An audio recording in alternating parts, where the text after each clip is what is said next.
Hello, everyone. I'm Sandy, host of Beat the Big Guys podcast, and I'm so excited today to have two guests. Their names are Amber Scorah and Ariella Steinhorn. And these two ladies have done the most phenomenal work, and I can't wait to share it with you. And they can help you beat the big guys in your own communities. So I want to tell you a little bit about both of them first. Amber is author of Leaving the Witness, Exiting a Religion and Finding a Life.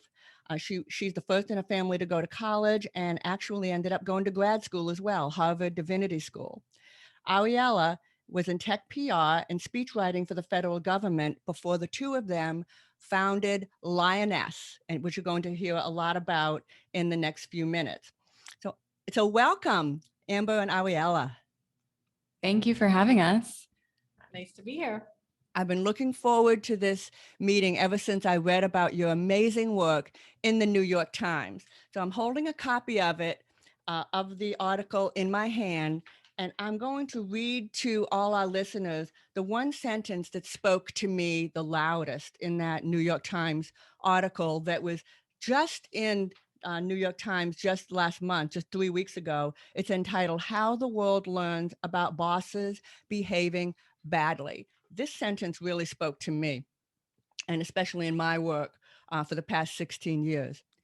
It's in speaking about the work that these ladies do pro bono, the amazing work that these two ladies do is they help victims of workplace abuse and help them get their stories into the media and brings attention to what they're going through. And we'll be going a lot more into that in just a few minutes. In fact, I'm going to back up. I'm going to let you all talk first a little bit about what you do, and then I'm going to talk about this line right here. Okay, I'm realizing it'll be better that way. So whichever of you would like to start first, maybe give our listeners a little bit more about what this New York Times story was about and what it is you all both do. Sure. So Lioness, we're a new kind of media relations firm where we work with everyday people and help them bring their stories to the media. So, you all have probably heard of PR firms that work for corporations and the powerful. Sorry, it's a little dark in here. The light just turned off. And, what we do is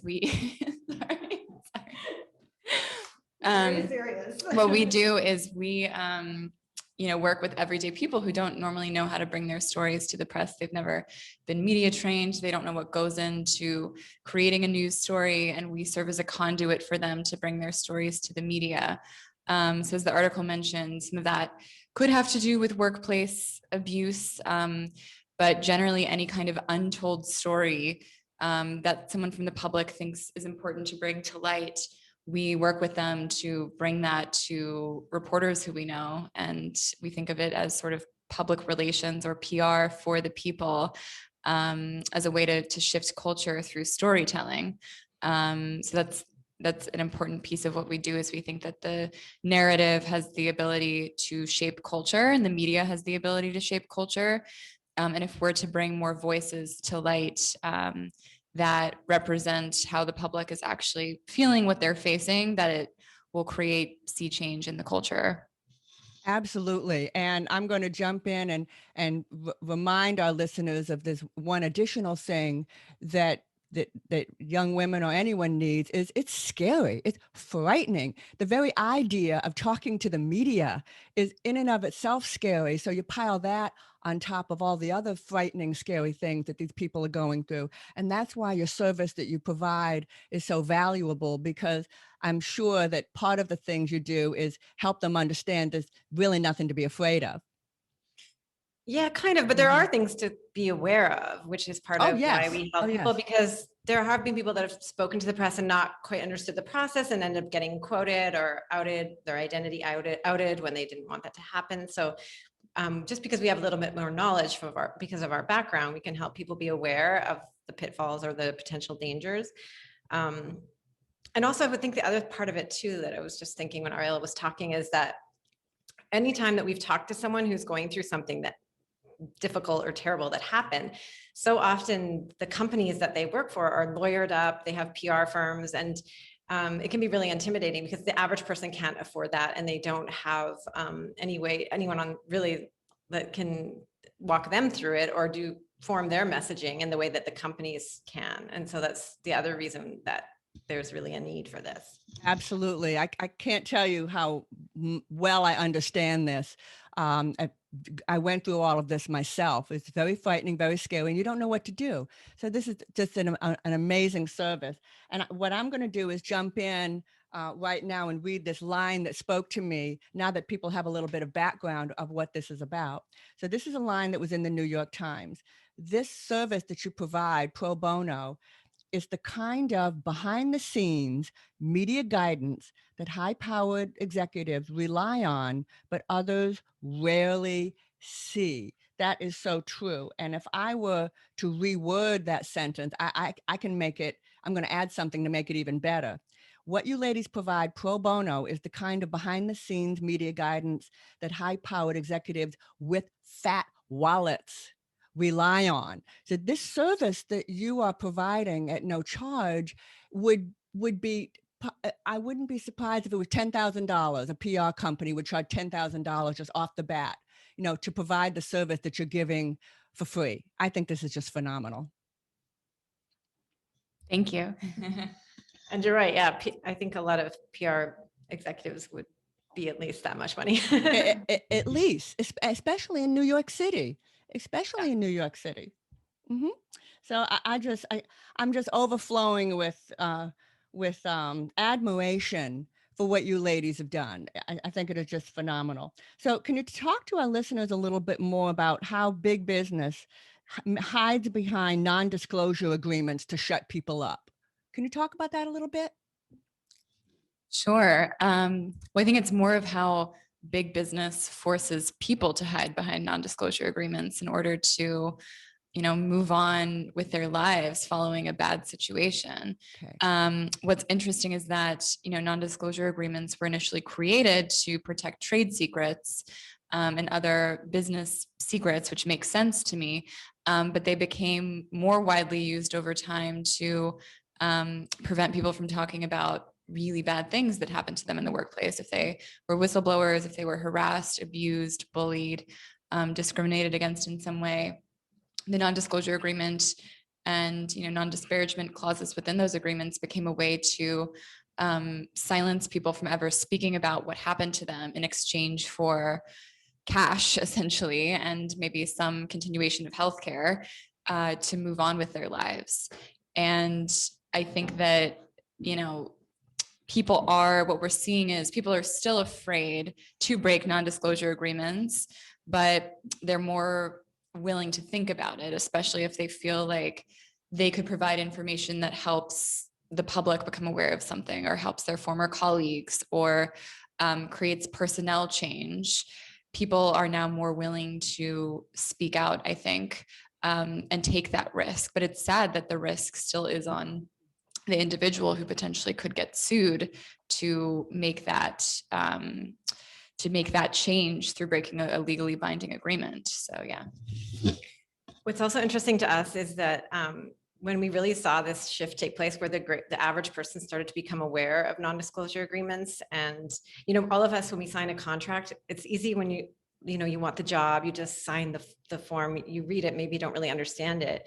But more and more people are starting to become aware because of the Me Too movement. And that really came to light because we found out, because of Harvey Weinstein, that all of these women had been silenced by NDAs.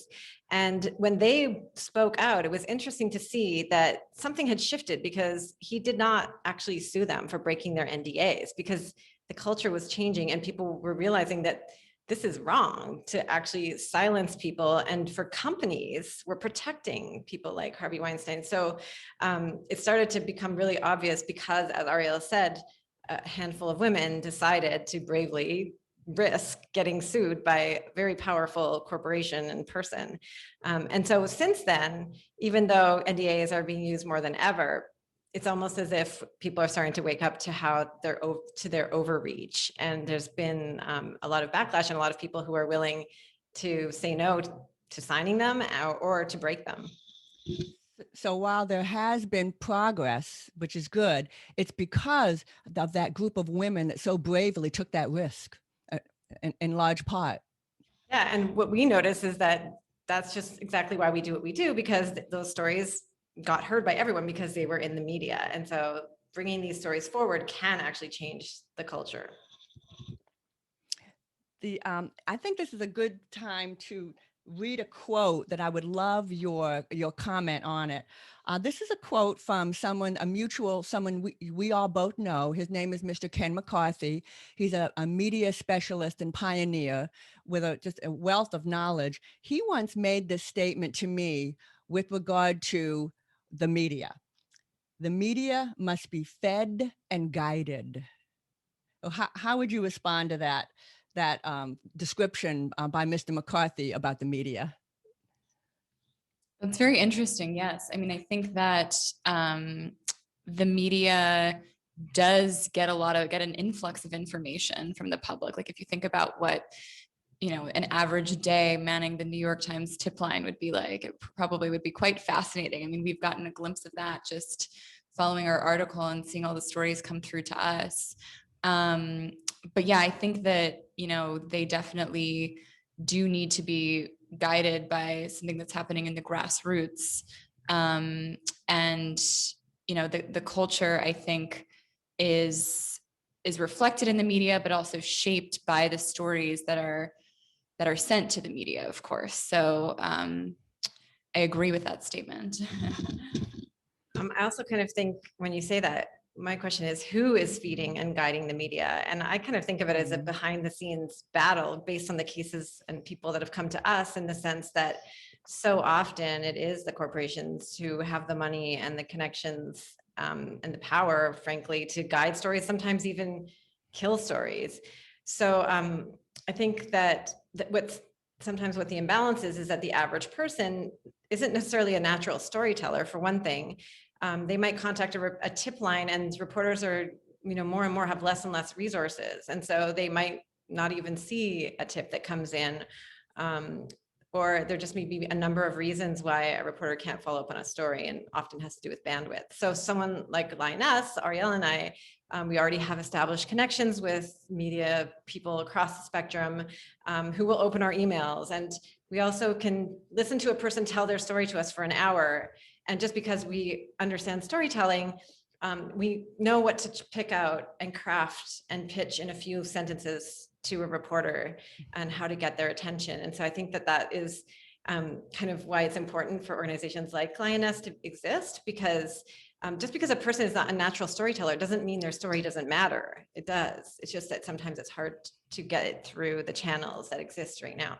And fortunately, most people, you don't have to be a PR expert, most people feel more comfortable when they're telling a story as opposed to doing a press conference. So but I'm happy to say that remark by Mr. McCarthy about the media needing to be fed and guided, he was actually complimenting me when he said it. He had told me that I had mastered that art, which I had been working on for 16 years. So that was a big compliment coming from Mr. McCarthy. But I also understand how scary it is when big business or big corporations go after you.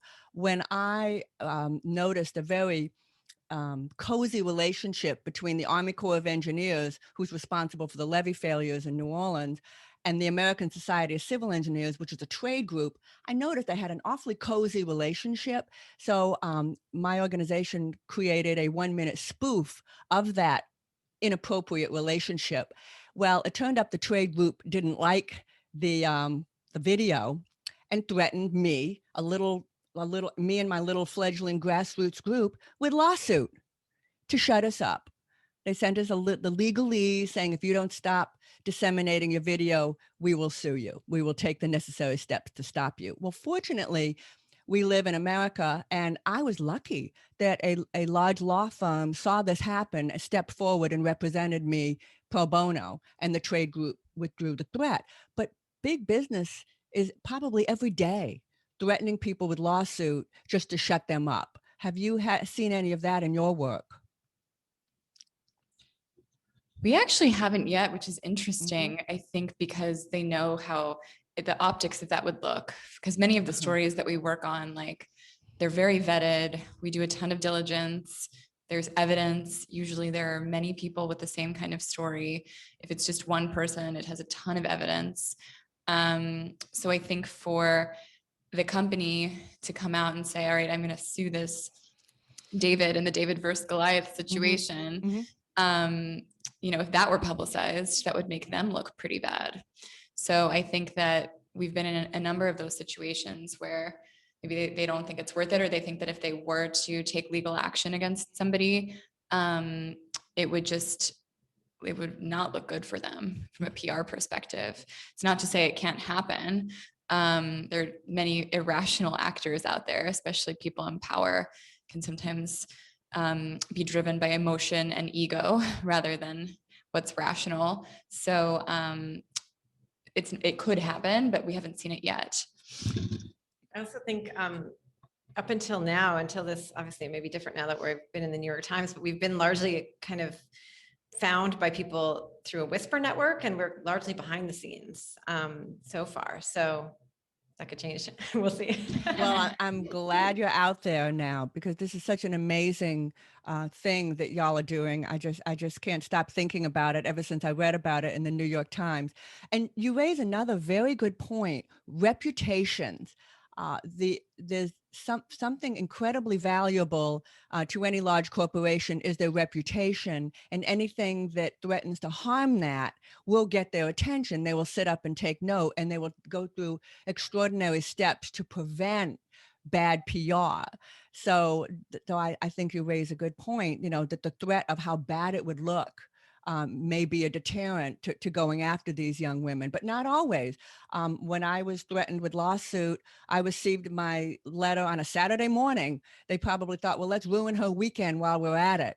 And of course, they bitterly regret that move. It did get a lot of bad press, and they're still dealing with the fallout. Almost 14 years later, there's still bad fallout from that very poor decision to not only threaten a grassroots group, but they threatened the high school kids too. This video was done with high school children. So, but yes, you raise a very good point. And these large corporations with big fat wallets are also often scared. And that is, again, of their PR, of their reputation. And they're scared of a PR disaster. I think maybe it helps that our name is Lioness. They're like, they don't want to take on the lioness. That's a great huntresses. So who came up with that one? Was it kind of both of you? Or? Ariella. Ariella, it's interesting. Of the two of them, at least in my opinion, Ariella is the more quieter backstage one, where you, Amber, seem to be the more out there one. And but you came up with the name. I love it. So another thing that I so admire you for is most people wait until they're retired to start doing pro bono work, but you all are doing it right here from the beginning, which I think is just so incredible. How did you, what pushed you to say we need to start helping these women pro bono, or victims, or other victims? I mean, these people just don't have money. Like if they're, PR retainers are expensive, and people who are bringing tips or information to the media, like they don't have money. So we kind of figured, there was no choice but to help them in this manner. It's expensive to hire a PR firm. It's also, I think, expensive. I don't know, I want to speak for Ariella, but Ariella, I know, had experiences of her own in the workplace that informed this work. And then on my side, I had also experienced different, not workplace, well, sort of related to workplace, but I had experienced a tragedy and then written a piece that got published in the New York Times that went viral, and then went on to basically fuel a campaign to create change, at the governmental level. And so we sort of come at it from two sides, but see that both there's this need for the everyday person, but also the power firsthand. We've both seen the effects that it can have. Well, I think the work that you've done and are continuing to do is absolutely phenomenal. Is there anything else you'd like to add for our listeners before we sign off? No. Well, we can say if anyone needs our help, they can come to our website. It's at lioness.co. And hopefully they don't need our help. But I mean, sometimes there are stories of resilience that we come across that are positive stories as well. So we just like hearing people's stories. It's really, it's interesting, and we like helping. So yeah. That's so if you go to the website, there's a form that you can fill in to reach us. Thank you so much for sharing that. And I'm going to give one little thing for everybody, that don't ever allow the fact that the media did or did not report on something matter to you. If the media does not report on something you're doing, it doesn't mean your work has no value and what you're doing has no value. So don't go look to the media for validation. You get good media, you get good press, that's wonderful. But the media is not the validator of your worth. Okay, so I want to be sure that all of you are aware of that. And I want to thank you again, Ariella Steinhorn and Amber Scorah, co-owners of Lioness, for joining me. And I hope all of you enjoyed this episode. Make sure to subscribe, rate, and review this podcast on all of your favorite platforms. And remember, no matter who you are, you can beat the big guys. Okay.